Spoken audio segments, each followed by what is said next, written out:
ધોરણ 11ની અંદર subject બાયોલોજીમાં chapter 5માં બે કુળ વિશે ભણી ગયા. તો કયા બે કુળ વિશે ભણ્યા? તો સૌથી પહેલાં ફેબેસી અને ત્યારબાદ સોલેનેસી કુળ. તો હવે આજે આપણે ત્રીજા કુળ વિશે વાત કરીશું. ત્રીજો કુળ એટલે કયો? તો લિલિએસી. હવે તમને એક્ઝામમાં પ્રશ્ન એ રીતના પણ પૂછાઈ શકે કે લિલિએસી કુળ વિશે નોંધ લખો. ક્યાં તો પછી એવી રીતના પણ પ્રશ્ન પૂછી શકે કે લિલિએસી કુળનું પુષ્પસૂત્ર જણાવી તેની પુષ્પ આકૃતિ દોરો. ક્યાં તો પછી એવી રીતે પણ પૂછાઈ શકે કે લિલિએસી કુળના પુષ્પીય લક્ષણો જણાવો. તો આવી રીતે પ્રશ્ન તમારો આ ટોપિકમાંથી પૂછાઈ શકે. તો સૌથી પહેલાં આપણે વાત કરીએ તો લિલિએસી કુળ જે છે કે જેને લીલીનું કુળ તરીકે પણ ઓળખવામાં આવે છે. શું યાદ રાખવાનું? લિલિએસી જે કુળ છે કે જેને લીલીનું કુળ તરીકે પણ ઓળખવામાં આવે છે. જેમ કે આપણે ભણી ગયા કે ફેબેસી કુળ છે તેને પેપિલોનોઇડી તરીકે ઓળખવામાં આવે છે. ત્યારબાદ સોલિનેસી છે તેને બટાટાના કુળ તરીકે ઓળખવામાં આવે છે. એવી રીતે આ લિલિએસી કુળ જેને લીલીનું કુળ તરીકે ઓળખવામાં આવે છે. તો લિલિએસી પરથી તમને નામ યાદ રાખવામાં બહુ સરળ રહેશે. લિલિએસીના પહેલા બે વર્ડ લઈ લેવાના કે લીલીનું કુળ તરીકે ઓળખવામાં આવે છે. હવે ખાસ કરીને એ યાદ રાખવાનું કે લિલિએસી જે કુળ છે, આ લીલીનું જે કુળ છે તેમાં બધી ઓલમોસ્ટ એકદળી વનસ્પતિ જોવા મળે છે. તો તે એકદળી વનસ્પતિઓની લાક્ષણિકતાઓનું પ્રતિનિધિત્વ કરે છે. એટલે કે લિલિએસી કુળ છે કે જેમાં ઓલમોસ્ટ બધી એકદળી વનસ્પતિનો સમાવેશ થાય છે. જ્યારે તમે જે બે કુળ ભણ્યા ને તે બે કુળમાં દ્વિદળીનો પણ સમાવેશ થતો હતો, પણ જે લિલિએસી કુળ છે તેમાં તમને અહીંયા સ્પેસિફાઈ કરી દીધેલું છે કે એકદળી વનસ્પતિનો સમાવેશ થાય છે. હવે તે વિશ્વમાં બધે જ વિસ્તરિત છે. એટલે કે આ લિલિએસી કુળ ઓલ ઓવર વર્લ્ડમાં જોવા મળે છે. આગળ હવે પહેલાં વાત કરીએ તો વાનસ્પતિક લક્ષણો વિશે. તો વાનસ્પતિક લક્ષણમાં આપણે પહેલાં પર્ણ વિશે જોઈએ. શું જોઈએ? તો પહેલાં આપણે એના પર્ણ વિશે ચર્ચા કરીએ. તો પર્ણ કેવા છે? તલસ્થ. તલસ્થ એટલે કે તળિયે ગોઠવાયેલા છે.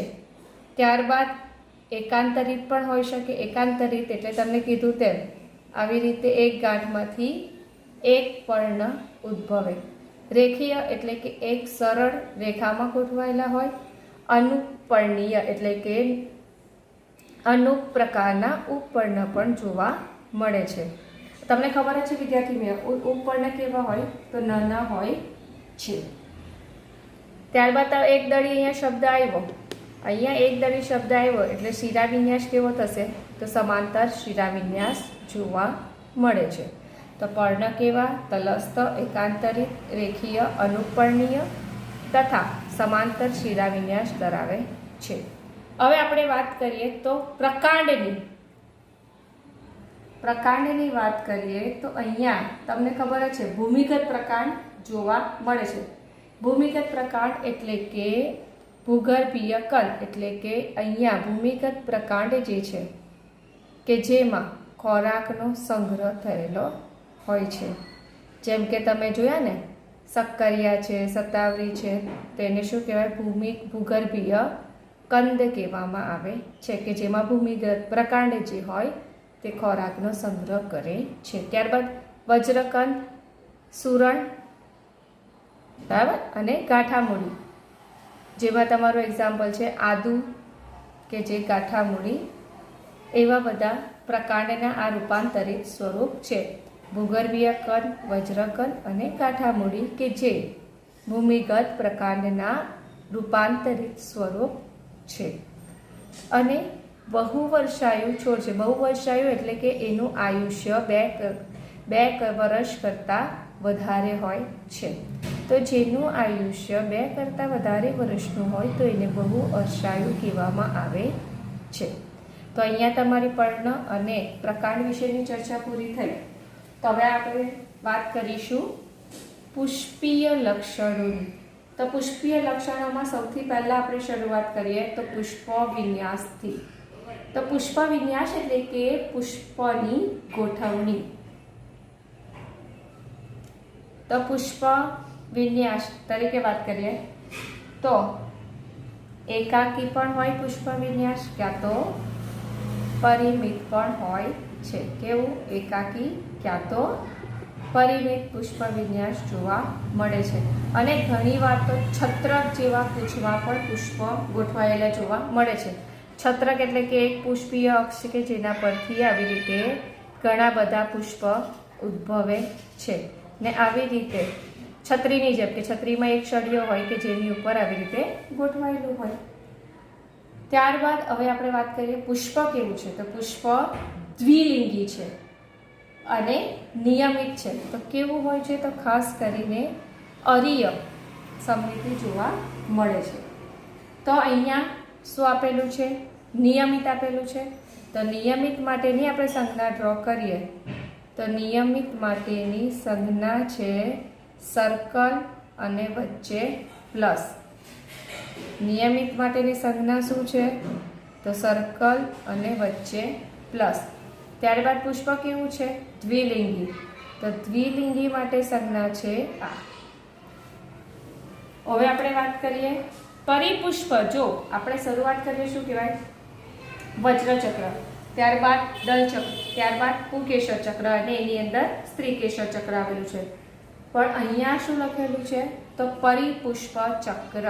પરિપુષ્પ ચક્ર તો તમને પરિપુષ્પ વિશે આગળ કીધેલું જ હતું કે એવું પુષ્પ કે જેમાં આપણે વજ્રપત્ર અને દલપત્રને અલગ પાડી શકતા નથી, એને છૂટા પાડી શકાતું નથી. તો એવા પુષ્પને પરિપુષ્પ કહેવામાં આવે છે.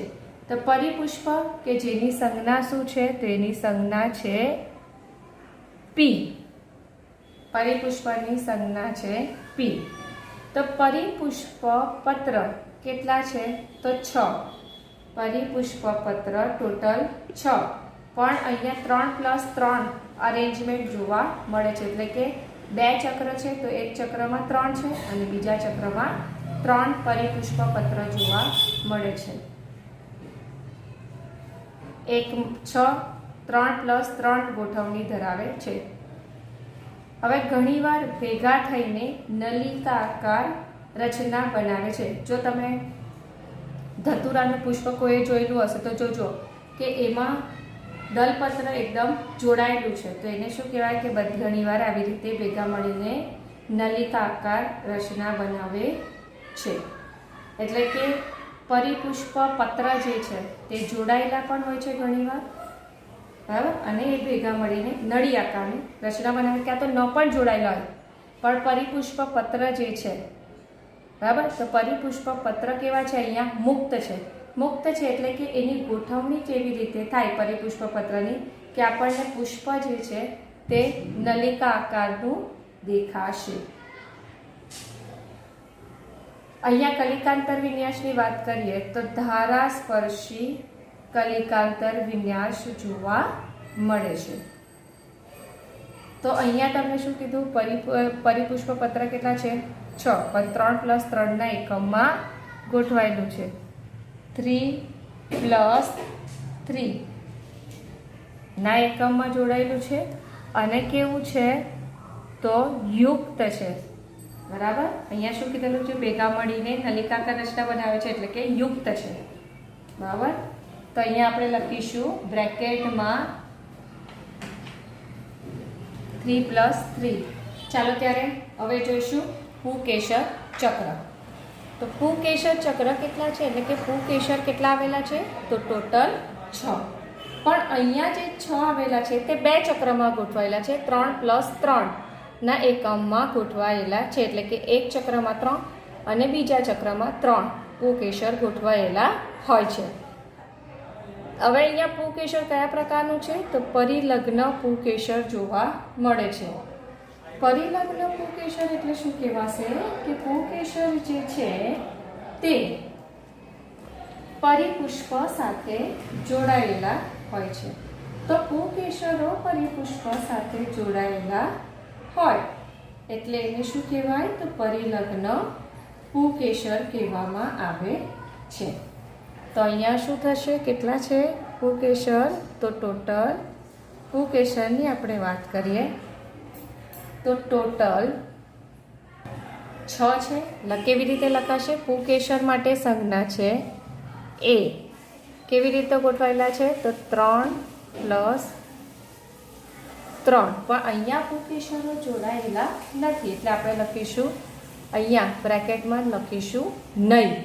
બરાબર? તો અહીંયા બ્રેકેટ દોરવામાં આવશે નહીં. હવે આપણે વાત કરીએ સ્ત્રીકેશર ચક્રની. તો ત્રિસ્ત્રીકેશર ચક્ર છે એટલે કે ચક્ર નહીં આવશે. તો કેટલા છે સ્ત્રીકેશર ચક્ર? અહીંયા શું આવશે? તો અહીંયા આવશે સ્ત્રીકેશર ચક્ર. તો ત્રિસ્ત્રીકેશરી છે. ત્રિસ્ત્રીકેશરી એટલે કે તમને ખબર જ છે સ્ત્રીકેશર માટે સંજ્ઞા છે જી. ત્રિસ્ત્રીકેશરી એટલે શું કહેવાશે? 3. બરાબર? તો આવી રીતે લખશું G3. 3 સ્ત્રીકેશર ચક્રમાં આવેલા છે. ત્યારબાદ જોઈશું તો યુક્ત સ્ત્રીકેશર ચક્ર એટલે કે 3 સ્ત્રીકેશર છે તે કેવી છે? તો એકબીજા સાથે જોડાયેલી. તો જોડાયેલી છે એટલે આપણે એને લખીશું બ્રેકેટમાં 3. ત્યારબાદ બીજાશય ઉચ્ચસ્થ પ્રકારનું છે. તો ઉચ્ચસ્થ છે એટલે આપણે અહીંયા નીચે જીની નીચે અંડરલાઈન દોરી દઈશું. તો આવી રીતે ત્રિકોટરીય અને કોટરમાં અંડકો ઘણા છે અને અક્ષવર્તી જરાયુ વિન્યાસ જોવા મળશે. અક્ષવર્તી જરાયુ વિન્યાસ છે એટલે આપણે ત્રિકોટર પહેલાં તો દોરીએ. બરાબર? અક્ષવર્તી જરાયુ વિન્યાસ પછી જોઈશું. પહેલાં આપણે ત્રિકોટર દોરીએ. તો આવી રીતે 3 કોટર દોરી દેવાના. 1 2 3 કોટર દોરવાના. પછી આપણે શું છે અક્ષવર્તી જરાયુ વિન્યાસ છે તો આપણે મધ્યમાં અક્ષ દોરી દેવાના આવી રીતે ડાર્ક કરીને અને એના પર આવી રીતે અંડક દોરીને તમારે બતાવવાનું. કારણ કે અહીંયા સ્પેશિયલી મેન્શન કરેલું છે કે કોટરમાં ઘણા અંડકો આવેલા છે એટલે પછી તમારે અહીંયા અક્ષવર્તી જરાયુ વિન્યાસની આકૃતિ આ રીતે સ્ત્રીકેશરની દોરવાની. બરાબર? હવે ફળ વિશે વાત કરીએ તો ફળ અહીંયા પ્રાવર પ્રકારનું હોય ક્યાં તો કોઈક વાર અનિષ્ટા પ્રકારનું ફળ જોવા મળે છે. બીજ કેવું છે? તો બીજ જે છે તે ભ્રૂણપોષી છે. ભ્રૂણપોષી એટલે કે બીજ જ્યારે પણ વિકાસ પામે છે તો એમાં ભ્રૂણપોષની હાજરી હોય છે એટલે એને કીધું કે ભ્રૂણપોષી બીજ. હવે આપણે વાત કરીએ ને બીજી, તો ઘણીવાર કેવું હોય ખબર? આ પરિપુષ્પ ચક્ર જે છે તેમાં ધારાસ્પર્શી કલિકાંતર વિન્યાસ સિવાય પણ આચ્છાદિત કલિકાંતર વિન્યાસ પણ જોવા મળે છે. આ તમારા એક્સ્ટ્રા નોલેજ માટે કહું છું કે ઘણીવાર ધારાસ્પર્શી સિવાય આચ્છાદિત કલિકાંતર પણ વિન્યાસ જોવા મળે છે. અને પુકેશર છે તો ઘણીવાર પુકેશર યુક્ત પણ હોય છે અને મુક્ત પણ હોય છે. તો આવી રીતે પણ ઘણીવાર જોવા મળે છે. હવે આ પ્રાવર ફળ કોને કહેવાય, અનિષ્ટેલા ફળ કોને કહેવાય એ તમે નીટ ભણશો ત્યારે આ તમને વર્ણન કરવામાં આવશે. હમણાં તમે ફક્ત આ શબ્દ યાદ રાખો. તો આવી રીતે તમે બધી સંજ્ઞાઓ જોઈ ગયા. તો હવે આપણે એના પરથી પુષ્પસૂત્ર શું બનશે? તો નિયમિત છે એટલે આ સંજ્ઞા આવશે. ત્યારબાદ જોઈએ પુષ્પ દ્વિલિંગી છે. ત્યારબાદ પરિપુષ્પ માટે આપણે P3+3 યુક્ત છે એટલે આપણે એને બ્રેકેટમાં લખ્યું. પુકેશર કેટલા છે? 6 પણ 3-3ના એકમમાં ગોઠવાયેલા છે.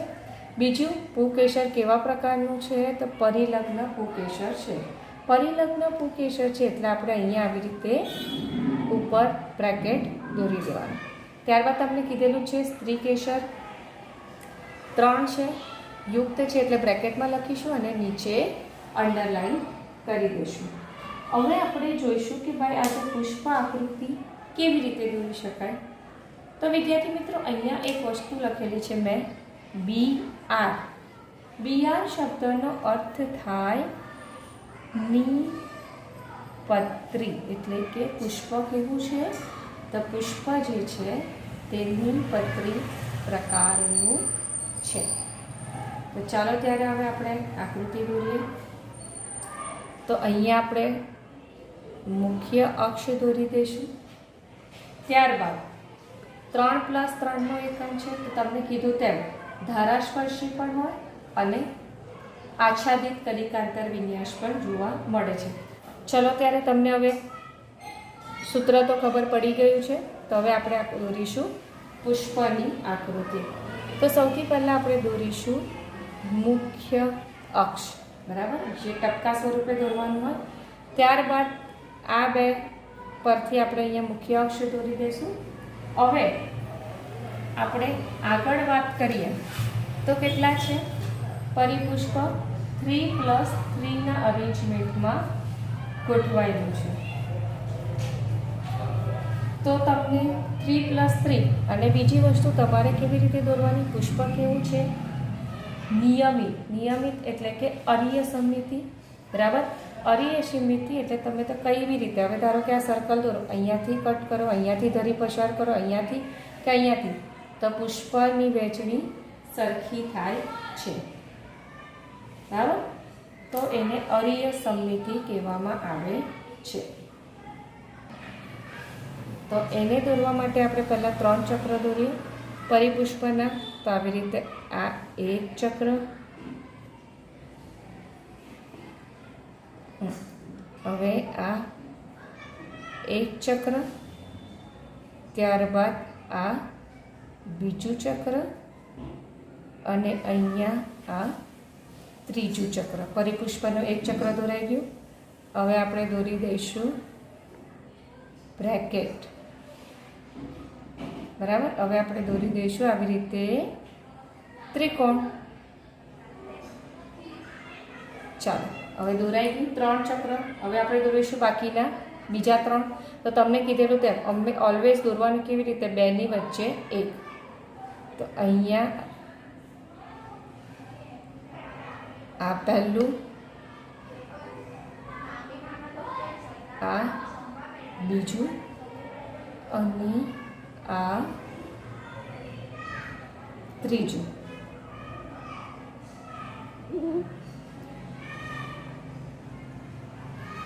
ચાલો, તો આમ જુઓ, આમ કટ કરું તો બી સરખી વહેંચણી, આમ કટ કરું તો પણ સરખી વહેંચણી, આમ કટ કરું તો પણ ચક્રોની સરખી વહેંચણી થાય છે. તો આવા પ્રકારના પુષ્પને શું કહેવાય? તો નિયમિત પુષ્પ કહેવામાં આવે છે, બરાબર. અથવા તો એને અરીય સમમિતિ પણ કહેવામાં આવે છે. હવે આપણે વાત કરીશું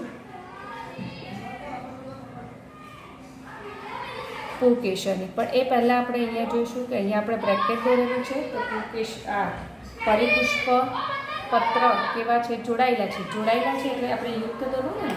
તો હવે શું કરવાનું? અહીંયાથી અહીંયા કનેક્શન કરવાનું. જો ફરી પાછું કહું છું, અહીંયાથી અહીંયા જોડવાનું, અહીંયાથી તમારે અહીંયા જોડવાનું, એવી રીતે અહીંયાથી અહીંયા અને અહીંયાથી અહીંયા. આનું કનેક્શન આના કોર્નર સાથે અને આનું કનેક્શન આ કોર્નર સાથે, એવી રીતે. જો આવી રીતે હોય, એક દોરીને બતાવો અહીંયા. હવે આ એક અહીંયા દોરેલું છે અને બીજા 2 અહીંયા દોરેલા છે, બરાબર. તો હવે શું કરવાનું? આ 2 બોર્ડર આવી રીતે અહીંયા જોડી દેવાનું, એટલે યુક્ત થાય. અહીંયા આવી રીતે બોર્ડર જે છે એ જોડી દેવાની, એટલે પરિપુષ્પ કેવા થઈ ગયા? યુક્ત થઈ ગયા. ત્યારબાદ હવે શું છે? પરિલગ્ન પુકેસર છે. પરિલગ્ન પુકેસર છે એટલે આ એક, આની સાથે એક પુકેસરને જોડવાનું, આની સાથે એક પુકેસરને જોડી દેવાનું અને આની સાથે એક પુકેસરને જોડી દેવાનું. આ 3નું એક ગ્રુપ થઈ ગયું. હવે બીજા 3નું દોરીએ તો એક આ પરિપુષ્પ સાથે જોડી દેવાનું, એક આ પરિપુષ્પ પત્ર સાથે પુકેસરને જોડી દેવાનું અને બીજું આ પરિપુષ્પ પત્ર સાથે પુષ્પકેશરને જોડી દે. તો જો ટોટલ થઈ ગયા 1 2 3 4 5 ને 6, ટોટલ 6 પુષ્પકેશર થઈ ગયા. હવે તમને આ આકૃતિ સમજાવી દીધી છે સ્ત્રીકેશરની, એટલે ફરી પાછી વર્ણન કરતી નથી કે સ્ત્રીકેશર વચ્ચે દોરવાનું, ત્રિકોટર અને પછી ત્યારબાદ અક્ષવર્તી જરાયુ વિન્યાસ, અને એમાં તમારે આવી રીતે અંડક ડ્રો કરી દેવાનો. તો આ થઈ ગઈ પુષ્પ આકૃતિ. પણ સપોઝ ઘણીવાર એવું હોય છે કે તમને એવું પુષ્પસૂત્ર આપવામાં આવે કે પરિપુષ્પ જે છે તે યુક્ત નથી. તો તમે કેવી રીતે દોરશો? જ્યારે પણ પરિપુષ્પ યુક્ત નહીં હોય તો હવે તમારે આ જોડાણ કાઢી નાખવાનું. એટલે તમારે આકૃતિ કેવી દોરવાની? જ્યારે પણ યુક્ત ન હોય તો ત્યારે તમારે આકૃતિ આવી રીતે દોરવાની. આ 1, આ 2, બરાબર, અને આ 3 દોરાઈ ગયું.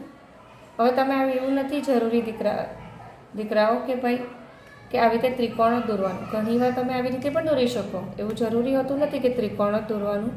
હવે તમે આવી રીતે ડાર્ક પણ કરી શકો.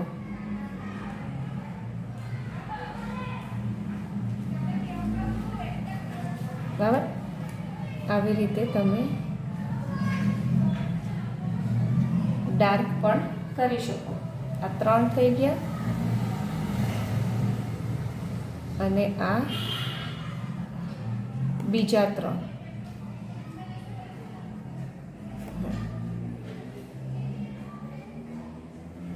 હવે જ્યારે પણ પરિપુષ્પ યુક્ત નહીં હોય તો તમારે આની સાથે જોડાણ દર્શાવવાનું નહીં, બતાવવાનું નહીં.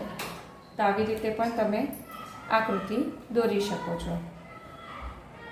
હવે ધારો કે તમને જરાયુ વિન્યાસ, કેવી આપેલું હોય? ચર્મવર્તી આપે.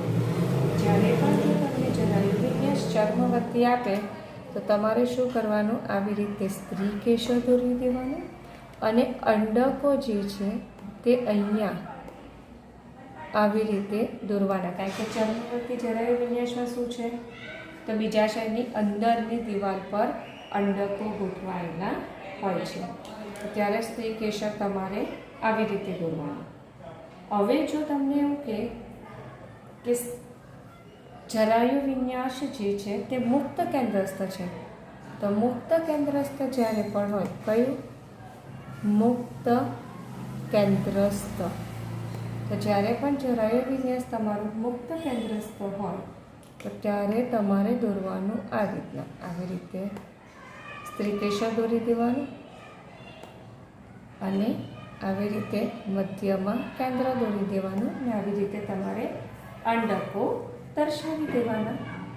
તો એટલે તમારે જરાયુ વિન્યાસમાં ખાસ કરીને આ આકૃતિઓ મોડે કરવાની, જેને લીધે તમને ખબર પડે કે આ સ્ત્રીકેશર કેવી રીતે દોરવાનું. તો અહીંયા તમારું થઈ ગયું આ ત્રીજા કુળની પુષ્પ આકૃતિ.